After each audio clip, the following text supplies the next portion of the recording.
Utter darkness and a restless sea set the stage for what many historians consider the fiercest and most desperate naval battle, not only of World War II, but of all modern maritime warfare. After the outdated Clemson-class destroyer USS Borie and a modern Kriegsmarine Type 7C U-boat disabled each other's primary weapons in the middle of the North Atlantic Ocean, the conflict had to be resolved in a more rudimentary way, by ramming each other into submission. In the last fateful collision, the two belligerent vessels became stuck to each other. The desperate sailors then went up to their respective decks to fire against the enemy forces less than a few yards away. Using handguns and whatever weapon they could manage, the two factions battled it out till the end. Steam, fire, and roaring waves engulfed the fighting seamen, and the muzzle flashes and the destroyer's searchlights were the only light sources during the fierce encounter. Meanwhile, another frantic battle was being fought below deck inside USS Borie. As the sailors confronted the Nazi forces above them, the battleship's crew struggled to keep the vessel afloat after the devastating clash had perforated the hull.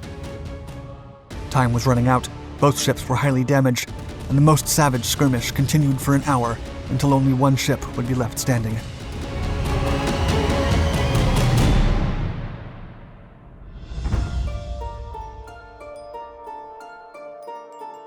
To the offensive. In November of 1943, the Allied fleets fighting in the Battle of the Atlantic were finally turning the tide. After years of defensive tactics attempting to escort convoys from America to Europe while hoping they would not be targeted by enemy U-boats, they were finally ready to go on the offensive. German U-boats had been running low for some time, and the extraordinary growth and modernization of the Royal Canadian Navy had cornered the Kriegsmarine, making their mission to disrupt supply lines more difficult. The swift production and implementation of American light aircraft carriers had also done wonders to foil further U-boat attacks. Thanks to the air support provided by these units, the days when entire convoys could be obliterated by Nazi offensives were in the past. With the pressure off their backs, the Allied High Command was ready to send some fleets on the offensive. However, the most advanced ships were still to remain as escort units, as keeping up the supply line to Britain continued to be a top priority. Hence, many of the ships sent to search and destroy Nazi submarines weren't exactly top of the class. USS Borie was one of them, a Clemson-class destroyer designed in 1916 and built in 1920. Borie's technology and capabilities were more than outdated. Specifically, a flaw in fan tail design meant that the ship could not make tight turns, making her hardly ideal for conducting anti-submarine warfare. Nevertheless, Commander Lieutenant Charles Harris Hutchins and his crew were eager to leave behind the escort duties and venture to hunt down German submarines for the first time. The hunted becomes the hunter. By 1943, 30-year-old Lieutenant Hutchins was the youngest commander of a destroyer in the entire U.S. Navy.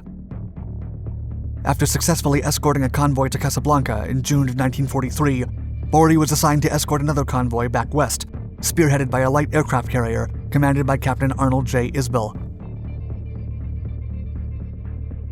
Soon after the convoy left port, Isbell relayed his plan to Hutchins. They were not just escorting the cargo ships, but actively seeking U-boat concentrations to destroy them. Isbell's decision constituted a drastic change in the Battle of the Atlantic strategy. The idea was to complete their escorting missions, while also setting off the downfall of the German U-boat campaign in the Atlantic. The novel tactics benefited from the new high-frequency direction-finding sonars equipped into American ships.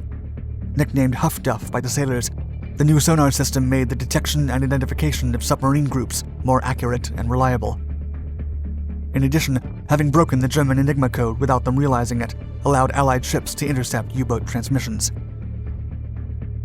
From then on, Isbell and Hutchins worked together in a specialized unit tasked with only one purpose in mind: to hunt down U-boats before they hunted them. The change in strategy was highly fruitful. In the return trip to Casablanca, the new task force sank up to 6 enemy U-boats while damaging 4 others without suffering any significant damage. The rush of one victory after another could soon be felt in the crews. Then, on October 30th, 1943, the task force encountered a small group of submarines and quickly engaged, sinking one of the vessels before it could submerge. Still, the other 2 escaped. Isbell had a hunch that one of the fleeing U-boats was a milk cow, meaning a larger submarine designed to supply smaller U-boats. Knowing how precious a target such a milk cow was, Isbell wasn't about to let it escape. He then sent USS Borie after the U-boat, and upon learning the news, the crew aboard the American destroyer was ecstatic. Hunting down a prestigious target all by themselves seemed like a thrilling adventure. USS Borie headed for the area of the last contact at sunset, but nothing could have prepared the crew for what awaited them.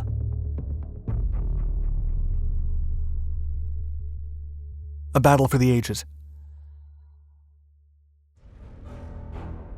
On November 1st, 1943, as the sun sank beneath the horizon, the sea grew restless, and the lone U.S. destroyer combed the waters in search of furtive submarines. Then, at 1:53 a.m., Borie received a sonar contact. It came from the Kriegsmarine U-405, a Type 7C submarine, a modern iteration of the classic German design. The U-boat crew was experienced, and her highly decorated commander, Rolf Heinrich Hauptmann, had sunk numerous Allied ships during his years in the German Navy. As if sensing the tension in the air, the sea grew even wilder, with waves reaching up to 30 feet.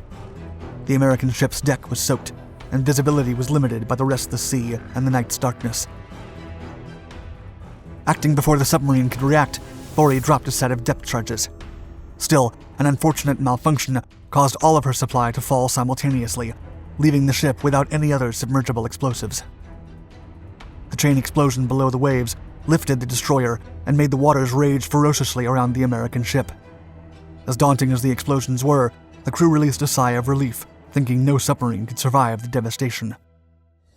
However, the chained blasts only drew the submarine to the surface, making it unfit to submerge again. As Borie's crew spotted the U-boat, they turned around and began an intense pursuit. The German team then started to fire its anti-aircraft gun at the incoming ship, but Borie's battery was more effective, and after a few precise shots, the submarine's gun was destroyed. The Germans reacted fast and started to turn around in order to direct their torpedo tubes to the side of the American ship. If they could strike the destroyer with one of their powerful torpedoes, they could end the battle right there and then. Hutchins's sharp intuition served him well, and he immediately realized what the Germans were attempting. Borie was crippled by a wider rotating angle, but still managed to turn and avoid the U-boat's bow.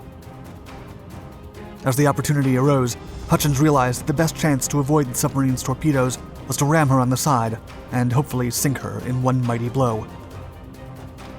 Then, as the destroyer approached ramming speeds, she continued to fire upon the German vessel. Commander Hauptmann made a last-ditch attempt to get out of the way before impact, resulting in both ships colliding bow over bow at an angle. Borie penetrated the submarine's hull and became stuck within the ship's frame. The vessels were so close to each other that the destroyer's primary weapon became useless. With the U-boat anti-aircraft gun gone and her torpedoes out of reach, the exhausted crews were now left to fend off by themselves.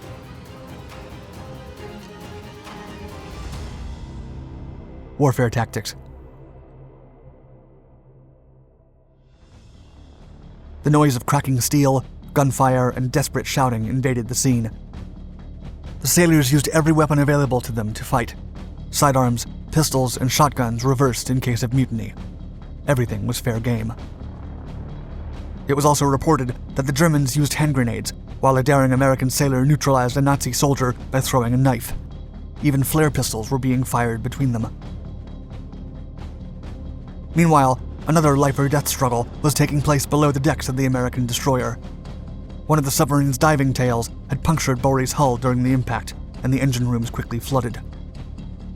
The crew desperately tried to halt the flood by blocking the breach with mattresses and anything they could find, but the engine room staff were half submerged by then. Still, one of the engines remained active, and the turbine continued to operate for a while. After 10 excruciating minutes, the U-boat freed herself from the destroyer and quickly turned to aim her torpedoes at Borie. The crew then fired, but missed the ship. Back on the American vessel, the main gun was usable again, and it started to rain hell all around the German submarine. The U-boat responded by trying to escape. Hutchins decided that the best course of action was to let the Nazis think they would let them go, and then turned off the searchlights while following the damaged U-boat using the sonar. Borie's lights were turned on again as she reached her objective, and the battle resumed. The submarine then fired another torpedo, just to have it miss again. In turn, The destroyer responded by firing her last depth charges from a side-mounted gun, with the explosives damaging the U-boat even further. The last offensive attempt by the Nazis was to try to ram the destroyer. But as the submarine drew close, Borie's main gun finally struck true, disabling the engine. The submarine leapt from the water and came just a few yards from the Americans. Now totally unfunctional, the submarine became an easy target for the American destroyer, and before the Nazi commander could reignite the engine, Borie's main gun hit the rear exhaust port. The few remaining German sailors finally surrendered, and a few minutes later, at 2:53 a.m., the U-405 sank and exploded below the water. Hutchins would later recall the moment, quote, "When the submarine sank, there was a yell that went up from all hands. It probably could be heard in Berlin." The victory was decisive. No German sailors survived, while only a few American casualties occurred. However, Borie was damaged beyond repair and was still sinking fast. A few hours later, Hutchins ordered his crew to abandon the ship before scuttling it. The sailors, still in high spirits, awaited rescue aboard their lifeboats. Hutchins would eventually receive the Navy Cross for his bravery, but most importantly, his efforts would be engraved in history as the beginning of the end of Germany's U-boat supremacy. Thank you for watching our video. Do you know of any other intense naval battles? Please share your thoughts in the comment section below. Also, if you don't want to miss more amazing historical content, please subscribe to all our Dark Documentaries channels, and don't forget to hit the notification bell.